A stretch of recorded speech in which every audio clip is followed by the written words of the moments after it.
Hello and welcome students. How are you all and how is your studies going on? I hope so really very well. As you all know, we have started a new chapter, that is chapter number 22, Chemical Coordination and Integration, and we have already completed one endocrine gland, that is hypothalamus. I hope hypothalamus is clear to you people and you remember the hormones which are being released from hypothalamus. Okay? अगर याद नहीं है तो वो फिर से एक बार revise कर लो, फिर आप ये लेक्चर अटेंड करना, ठीक है? Today we are here with the second endocrine gland, that is pituitary gland. Okay, see, this chapter is very interesting. Endocrinology is very interesting and it has lots of scopes. अगर future में आप doctor बनते हो तो आपको पता चलेगा कि इसका स्कोप्स कितना है. Okay, so listen carefully. Okay, so pituitary gland. Let us start with pituitary gland. मैंने आपको लास्ट क्लास में भी बोला है that pituitary gland is also known as master gland. Why pituitary gland is known as master gland? Because pituitary gland controls all the other organs or other glands in our body. बाकी सब glands को pituitary gland control करता है और pituitary gland को कौन control करता है? That is hypothalamus. Hypothalamus pituitary को कंट्रोल करता है.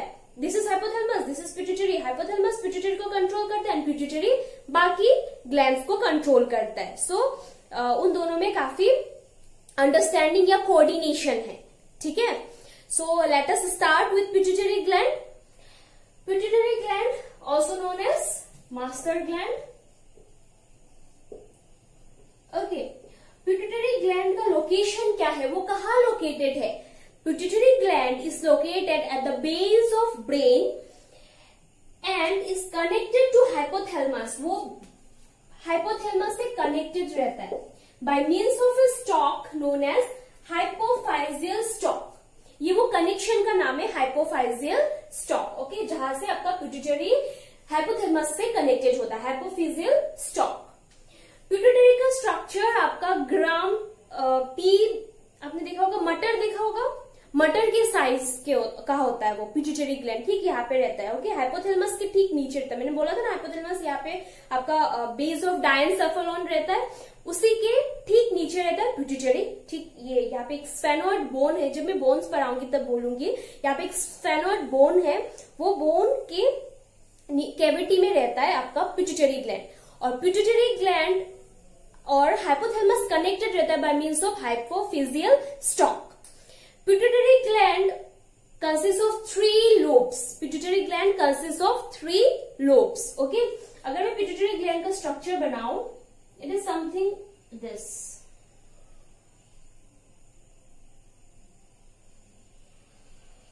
Okay, so this is a rough diagram showing pituitary gland. It consists of 3 lobes. क्या क्या lobes है इसमें? One is anterior lobe. Another is posterior lobe and another is intermediate lobe.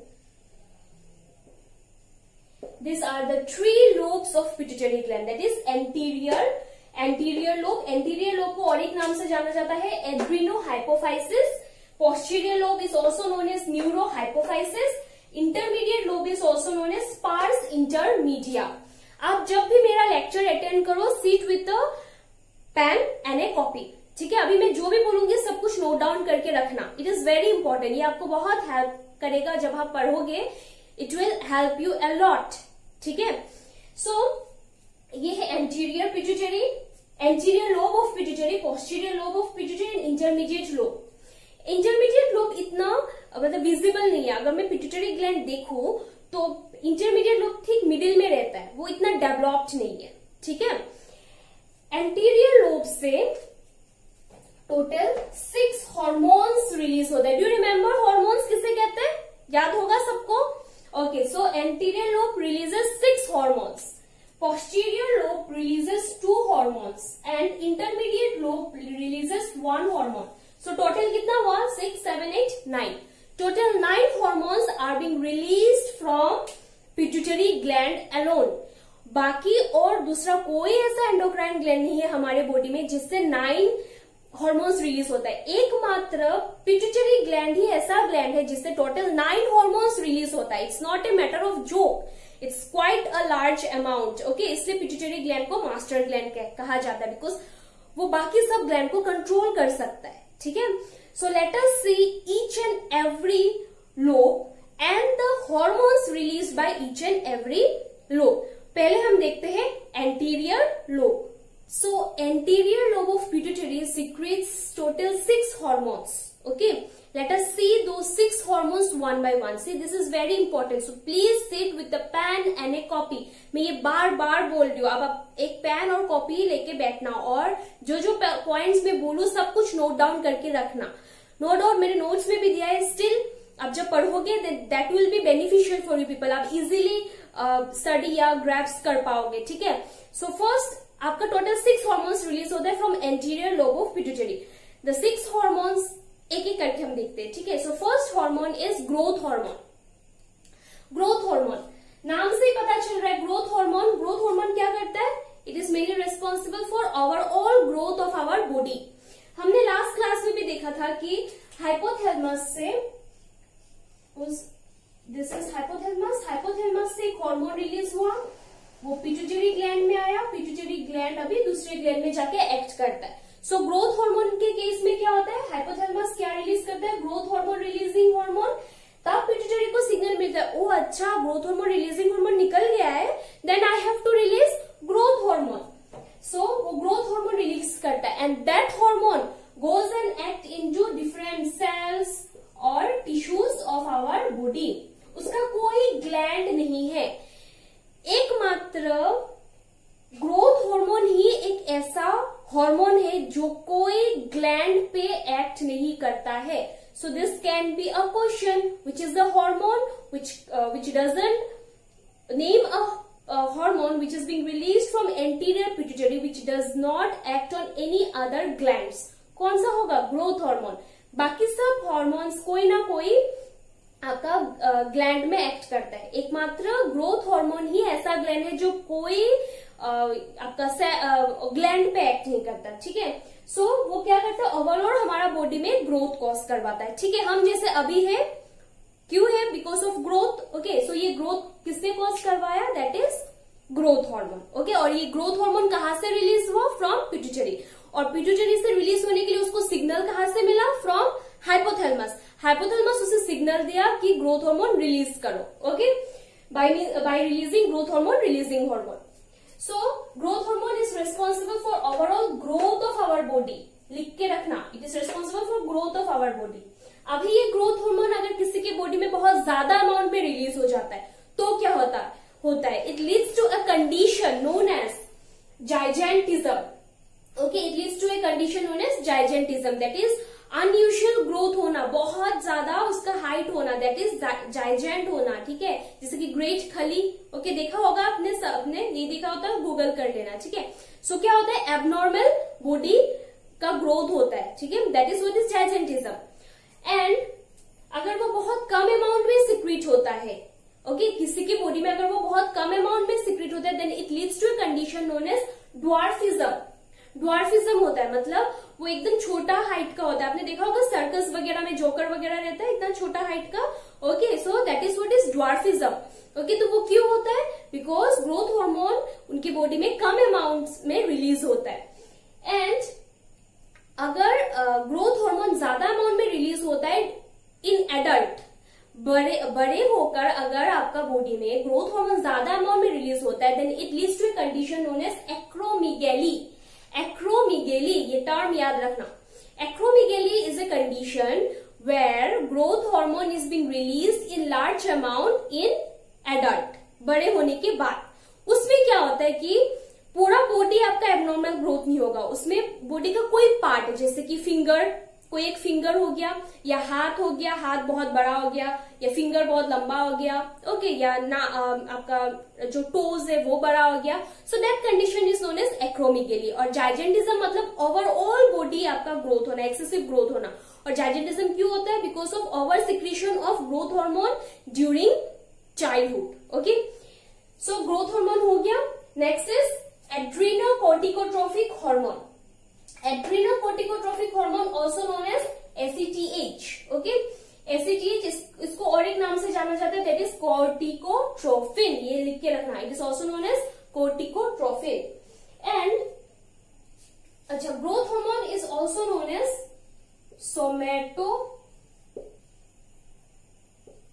Somatotrophin. Okay, ये और एक नाम है। लास्ट क्लास में हमने एक पढ़ा था सोमेटोस्टेटिन। डोंट कंफ्यूज, ये दो टर्म में कंफ्यूज मत होना। दिस इज सोमेटोट्रोफिन, जिसको ग्रोथ हार्मोन बोलते हैं, और somatostatin is growth hormone inhibitor. वो ग्रोथ हार्मोन को रिलीज होने नहीं देता है। Okay, so adrenocorticotrophic hormone also known as ACTH, उसका आपका और एक नाम है कोर्टिकोट्रोफिन। सो उसका काम क्या है? It helps in the release of glucocorticoids. याद रखना, glucocorticoids from adrenal gland. It helps in the release of glucocorticoids from adrenal gland. अभी ग्लूकोकॉर्टिकॉइड्स का काम क्या होता है?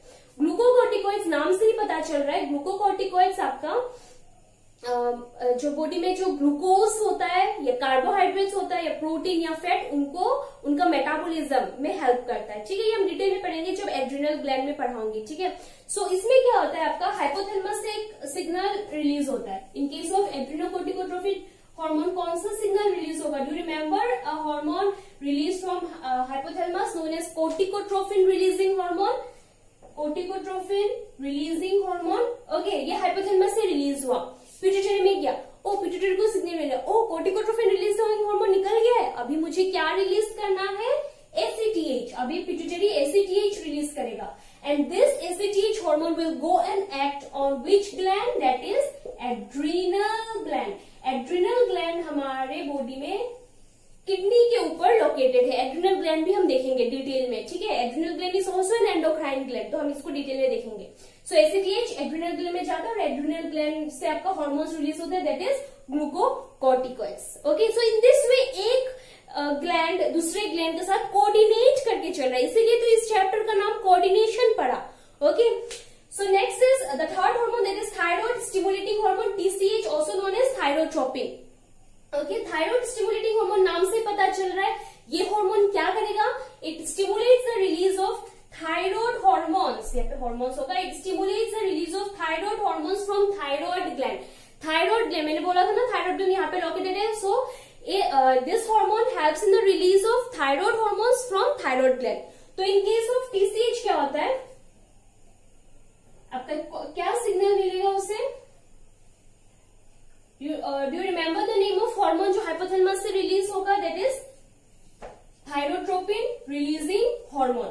वो पिट्यूटरी ग्लैंड में जाता है, तब पिट्यूटरी ग्लैंड को सिग्नल मिलता है, ओ थायरोट्रोपिन रिलीज हो गया, देन मुझे क्या रिलीज करना है? थायराइड स्टिमुलेटिंग हार्मोन, मुझे ये रिलीज करना है, that is thyroid stimulating hormone. और ये हार्मोन जाके आपका थायराइड ग्लैंड में काम करता है, एंड थायराइड ग्लैंड से क्या रिलीज करने में हेल्प करता है? That is thyroid hormones. Thyroid hormones दो है, that is thyroxine and triiodothyronine. दो थायराइड हार्मोन्स है, हम ये भी पढ़ेंगे जब थायराइड ग्लैंड पढ़ाऊंगी तब उसको और डिटेल में पढ़ाऊंगी। ठीक है, सो अभी के लिए आप जस्ट याद रखना थायराइड हार्मोन्स रिलीज करने में हेल्प करता है। थायराइड हार्मोन्स का काम क्या होता है? थायराइड हार्मोन्स आपका जो बॉडी में वाटर और सॉल्ट का जो बैलेंस है वो हेल्प करता है, फिर आपकी बॉडी में एनर्जी प्रोडक्शन में हेल्प करता है। सो ओवरऑल इट इज हमारी बॉडी का सब आप बोल सकते हो एनर्जी मेटाबॉलिज्म में वो हेल्प करता है। So this is all about the three hormones which are being released from anterior lobe of pituitary. So first हमने देखा growth hormone which is mainly responsible for overall growth of our body, और अगर growth hormone ज्यादा amount में release हो गया then it will lead to a condition known as gigantism. Okay, and अगर वो कम amount में release हो then it leads to a condition known as dwarfism, और अगर वो ज्यादा amount में release होता है in adults then it leads to a condition known as acromegaly, जहाँ पे unusual आपका बॉडी का कोई भी पार्ट का unusual ग्रोथ होता है। ठीक है, नेक्स्ट हमने देखा that is adrenocorticotrophic hormone ACTH। Adrenocorticotrophic hormone क्या हेल्प करता है? वो हार्मोन का काम क्या है? ईच एंड एवरी हार्मोन का आपको फंक्शन पता होना पड़ेगा। तो ये हार्मोन का फंक्शन क्या है? That is it helps in the release of glucocorticoids from adrenal gland. Next is thyroid stimulating hormone. Thyroid stimulating hormone helps in the release of thyroid hormones from thyroid gland.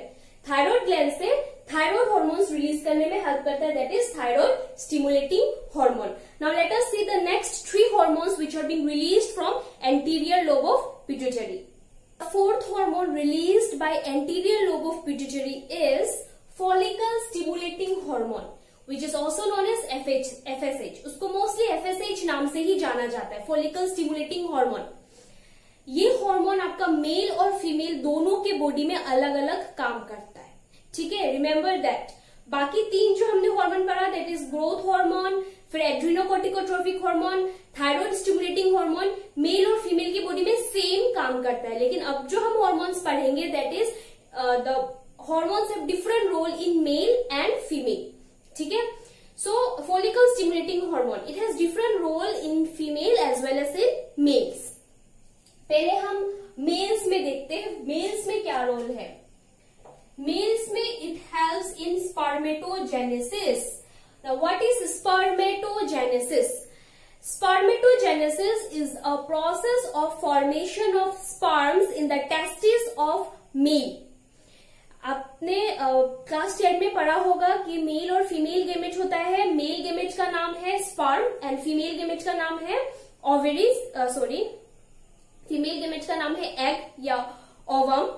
Okay, सो जो mail में जो sperm produce होता है, जो gamete जो produce होता है, उस process of formation of that male gamete is known as spermatogenesis. Okay, सो ये स्पर्मेटोजेनेसिस मेल्स में कौन करवाता है, that is follicle stimulating hormone. Remember this. Okay, and in case of females it helps in development of Graafian follicle and release of oestrogen hormone. आप बोलोगे इतना नया नया टर्म्स. यस माय डियर, नया नया टर्म्स है, but it is very interesting. सुनो, female की जो ओवरी है, मैं अगर एक ओवरी ड्रॉ करूं, ओके, एक simple diagram of a female ovary, आपने ये 10 में भी देखा है. ठीक है, और इसको और डिटेल में आप 12 में पढ़ोगे. ठीक है, स्पर्मेटोजेनेसिस एंटायर प्रोसेस आपका 12 में है, इसलिए मैंने यहाँ पे डिटेल में नहीं बोला. जस्ट वो क्या चीज है, that is it is a process of release of और formation of sperm in male testis. Okay, now क्या होता है फीमेल के ओवरी में, ओवरी से आपका एग निकलता है. Now this is ovary of female. Okay, ये ओवरी है. ठीक है, ऐसा 2 ओवरी रहता है फीमेल में. ओवरी के अंदर ऐसा कुछ स्ट्रक्चर होता है. ओके, ऐसा कुछ एक स्ट्रक्चर्स होता है. ओके, ये धीरे धीरे ये स्ट्रक्चर बढ़ने लगता है.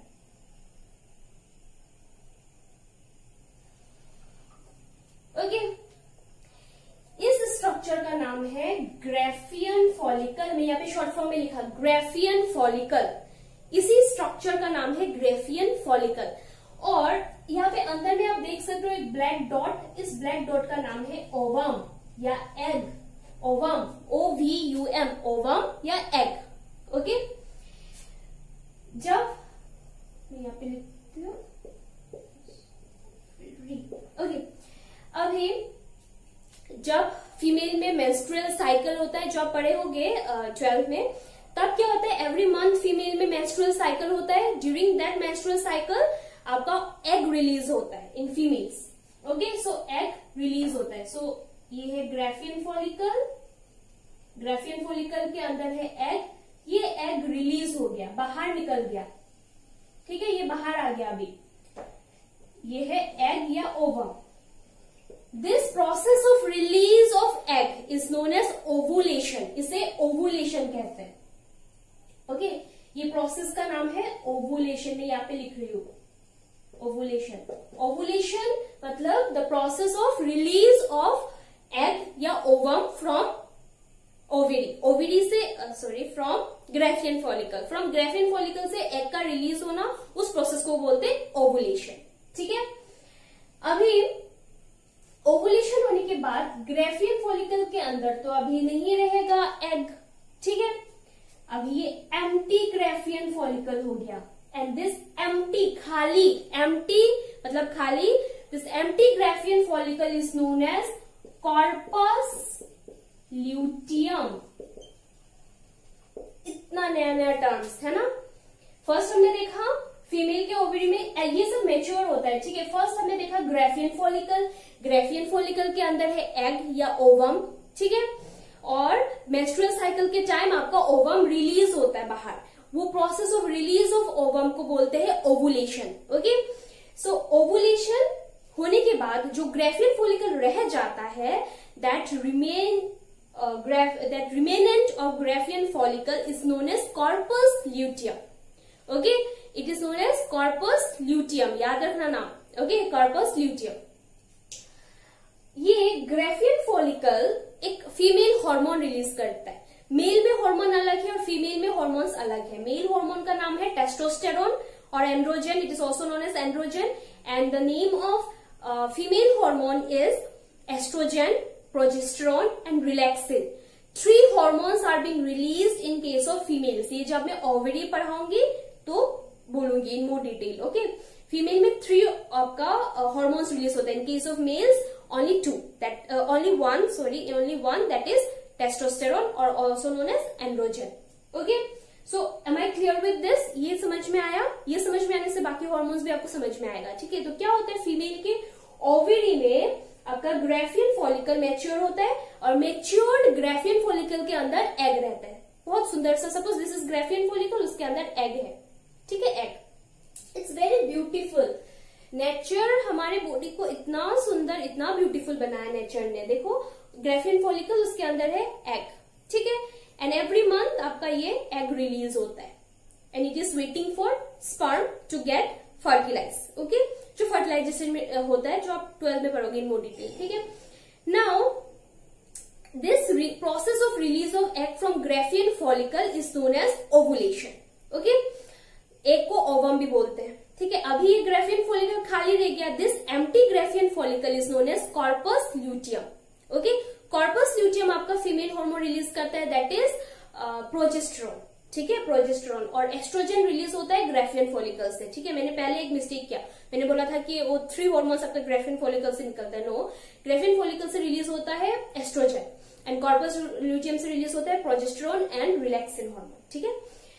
सो इन फॉलिकल स्टिमुलेटिंग हार्मोन, नाम से पता चल गया अभी follicle, okay. Follicle stimulating hormone in males it results in spermatogenesis and in females it helps in development of Graafian follicle. ये जो ग्राफियन फॉलिकल आपका डेवलप हुआ, ये डेवलपमेंट में आपका ये फॉलिकल स्टिमुलेटिंग हार्मोन हेल्प किया and it also helps in release of oestrogen hormone. मैंने बोला आपको ग्राफियन फॉलिकल से कौन सा हार्मोन रिलीज होता है, that is estrogen hormone. So estrogen hormone को भी आपका रिलीज करने में हेल्प करता है। And next is luteinizing hormone. Follicle stimulating hormone clear हुआ ना। So let us move on to luteinizing hormone, which is also known as LH. Okay, LH उसका कॉमन नाम LH ही है। हम लोग जब 12 में मैं पढ़ाऊंगी, मैं LH ही बोलूंगी, तब आपको ल्यूटिनाइजिंग हार्मोन नहीं, टाइम नहीं होगा ना, सो LH बोलूंगी, ठीक है। सो ल्यूटिनाइजिंग हार्मोन भी आपका मेल में अलग काम करता है, फीमेल में अलग काम करता है। In male it helps in the production of male hormone that is testosterone. Testosterone is the name of male hormone. और ये हार्मोन आपका मेल में जो भी एक्टिविटीज होते हैं, like change of voice, then आपका चेंज ऑफ वॉइस हो गया या डेवलपमेंट ऑफ बियर्ड, सब कुछ आपका ये हार्मोन की वजह से ही होता है मेल्स में। So in males it helps in the production of testosterone hormone and development of Leydig cells. Now what is Leydig cells? Okay, Leydig cell male के केस में क्या होता है, let me draw here. Males में क्या होता है, जो टेस्टिस है, अगर टेस्टिस का जस्ट एक पार्ट, एक सेक्शन में ड्रॉ कर रही हूं, यहाँ पे सेल्स पाया जाता है, okay, known as Leydig cells, okay, Leydig cell. This Leydig cell in case of male helps in production of sperms as well as आपका मेल हार्मोन रिलीज होता है, दैट इज टेस्टोस्टेरोन। तो ये लेटिक सेल के development में भी आपका ये हार्मोन हेल्प करता है, that is luteinizing hormone LH, and mail hormone that is testosterone भी रिलीज करने में हेल्प करता है। 2 रोल है इसका। And in case of females में LH का क्या रोल है, that is ovulation. It helps in ovulation and maintenance of corpus luteum. So do you know corpus luteum? ये कॉर्पस ल्यूटियम हमने ऑलरेडी देख लिया, Okay, so in case of females it helps in ovulation and maintenance of corpus luteum.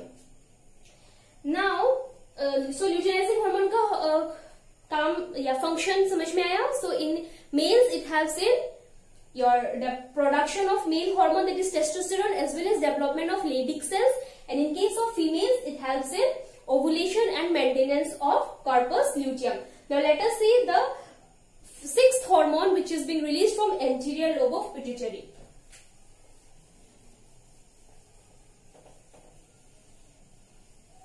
So sixth hormone क्या है? Sixth hormone is lutetropic hormone.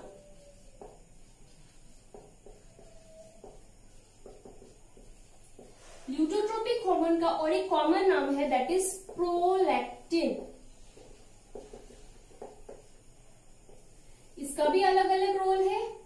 Mails में अलग काम है एंड फीमेल्स में अलग रोल है.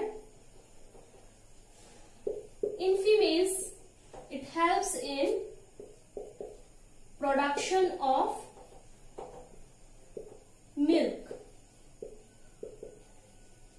Okay, in female it helps in production of milk. Milk के प्रोडक्शन में हेल्प करता है. ठीक है, दो हार्मोन है, एक है ऑक्सीटोसिन और एक है प्रोलैक्टिन. ओके, सो क्या होता है इन फीमेल की बॉडी में प्रोलैक्टिन हार्मोन मिल्क के प्रोडक्शन में हेल्प करता है एंड ऑक्सीटोसिन हार्मोन मिल्क के रिलीज में हेल्प करता है.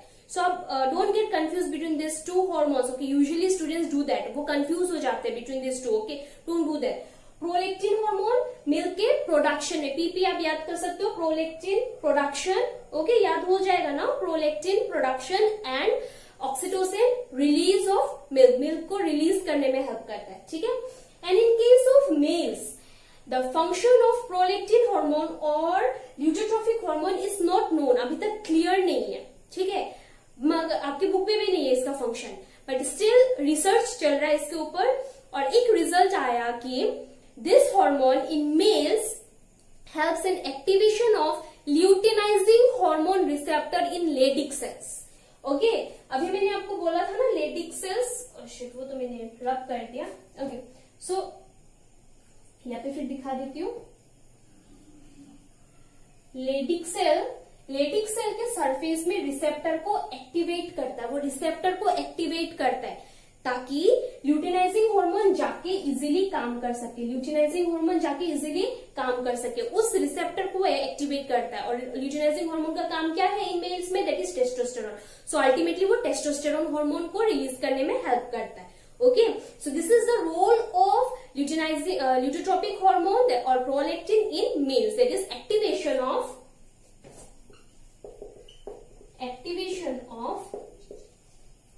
luteinizing hormone receptor